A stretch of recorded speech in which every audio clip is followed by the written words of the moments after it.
ஸ்ரீமத்ஜை கோதாயை நமஹ. பூமி பிராட்டியான ஆண்டாள் நாச்சியாருடைய வைபவத்தை நாம் கேட்டு அனுபவிப்போம். சாக்ஷாத் மகாவிஷ்ணு அர்ச்சாவதார ரூபமாக விக்கிரக வடிவமாக முதல் அர்ச்சிஷ்மான் அர்ச்சித கும்பகா என்று ஸ்ரீரங்கத்திலே எழுந்துள்ளார். இந்த விக்கிரகமானது எம்பெருமான் தானே பிரம்மாவிற்கு திருவாராதனம் பண்ணுவதற்காக பிரம்மாவிடம் கொடுத்தார்.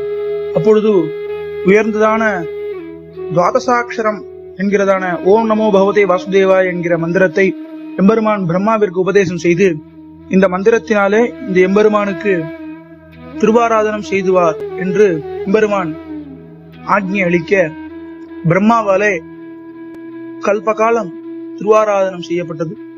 பிரம்மாவிடத்திலிருந்து எம்பெருமானின் ஆக்கியினாலே தேவேந்திரனுக்கு வழங்கப்பட்டது.